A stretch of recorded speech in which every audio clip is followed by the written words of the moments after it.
নমস্কার বন্ধু, আমি রিপিকা চলে এলাম তোমাদের মাঝে আজকে আট ট্যাংরা মাছের ঝালের রেসিপি নিয়ে। তো দেখো, মাছগুলোকে ভালো করে ধুয়ে এনে নুন হলুদ মাখাচ্ছি, সেটা তোমাদের সাথে শেয়ার করছি। দেখো, নুন হলুদ মাখাচ্ছি। আর মাছের রেসিপি তোমাদেরকে আমি অনেকবার দেখিয়েছি, আজকে আবার দেখলাম, কেন আর মাছটা আমার খেতে ভালো লাগে। আর শীতকালে এই সময় আট ট্যাংরা মাছ অনেক পাওয়া যায়, আর এই সময় কিন্তু আট ট্যাংরা মাছ খেতেও ভালো লাগে। আর শীতে পুরো সত্যি কথা বলতে মাংস ফেল হয়ে যাবে যদি আট ট্যাংরা মাছটাকে তুমি সুন্দর করে মাংস মতো রান্না করো। তার সঙ্গে করেছিলাম কলা ভাজা, কাঁচকলা নিয়ে এসেছিলো, কলাগুলোকে গোল গোল করে কেটে ভেজে নিলাম। আর ওই দিকে দেখো, আমি কড়াইতে তেল গরম করে আলুগুলোকে ভাজতে বসিয়ে কলাগুলো কেটে আমি রেডি করে নিলাম। তারপরে কলাগুলোকে ভাজতে বসিয়ে দিলাম, ভালো করে কলাগুলোকে ভাজছিলাম। দেখো, লাল লাল করে ভাজে নিমে হালকা হালকা করে কলাগুলো ভেজে আলুগুলো তুলে নিলাম। তো ভাজা দেখো, আলুও তোলা হয়ে কলাও ভাজা তোলা হয়ে গেল। এবার আমি তোমাদের সঙ্গে শেয়ার করব। যেহেতু দেখো, কলাগুলোকে হালকা করে আমি ভেজে নিয়েছিলাম। তারপরে ওই দিকে দেখো, মাছগুলোকেও ভাজতে বসে। আট ট্যাংরা মাছ কিন্তু ফাটে, কিন্তু আট ট্যাংরা মাছ যখনই ভাজবে তোমরা কি করবে বলো তো, প্রথমে কড়াই তেল দিয়ে দেবে।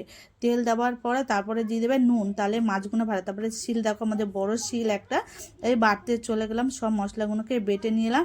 আর ওদিকে দেখো, লঙ্কা পেঁয়াজকে ভেজে, কাঁচা লঙ্কা, তারপরে টমেটো দিয়ে দিলাম। দিয়ে এবার ভালো করে এটাকে একটু লাল লাল করে ভেজে নেবো। তারপরে যে মশলাটা বেটে রেখেছি সেটাকে দিয়ে দেবো। তোমরা দেখতে পাচ্ছ বন্ধুরা, দুপাশে কড়া বসিয়েছি। আর এদিকে দেখো, তাড়াতাড়ি করছি, কারণ সেদিনকে আমাদের সে খেয়ে যাবে বলে আমার তাড়াহুড়ো ছিল। ওর জন্য দুপাশে দুটো কড়া বসিয়েছি, একদিকে মাছ ভাজতে বসিয়েছি, একদিকে মাছের মশলা করতে শুরু করে দিয়েছি। বুঝতে পারছো কত তাড়াতাড়ি আমাকে রান্না করতে হয়। তো দেখো বন্ধুরা, ভালো করে মশলাটা কষে, এমন রান্না করি, অনেকে আস্তে আস্তে রান্না করে যে তরকারিটা ধোঁয়া ওঠে না, ভালো দেখা যায়, কিন্তু আমার এমন তাড়াহুড়ো থাকে যে কিছু করা থাকে না। ভালো করে মশলাটা কষিয়ে নিলাম আলুর সঙ্গে, ভালো করে যতক্ষণ না মশলাটাকে তেল ছেড়ে যায়। দেখো বন্ধুরা, ভালো করে। আর এই মাছটা সত্যি মাংসর মতো রান্না করলে ভালো লাগে। তোমরা সত্যি আট ট্যাংরা মাছ আমার দারুণ লাগে, তোমাদের কেমন লাগে অবশ্যই কমেন্ট করে জানাবে। তো তারপরে দেখো, যখন আমার ঝোলটা ফুটে উঠলো তখন আমি মাছগুলোকে দিয়ে দিলাম। মাছগুলো এবার ফুটে, আজকে আমার এই দুটো রেসিপি। তো কেমন হচ্ছে রান্নার রেসিপি অবশ্যই তোমরা জানাবে। আর যদি ভালো লাগে অবশ্যই লাইক কমেন্ট করতে ভুলো না। তারপরে গাছ থেকে ধনেপাতা এনে আমি দিয়ে দিলাম, কারণ দেখো, শীতকালে আমার একটাই ভালো লাগে যে নিজের হাতে ধনেপাতা লাগানো হয়।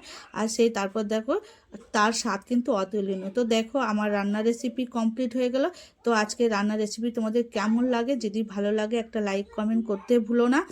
আর পারলে ইউটিউব থেকে দেখলে সাবস্ক্রাইবার করে দিও, আর ফেসবুক থেকে ফলো করে দিও। তো ভিডিওটা দেখার জন্য তোমাদের অসংখ্য ধন্যবাদ। আবার দেখা হবে।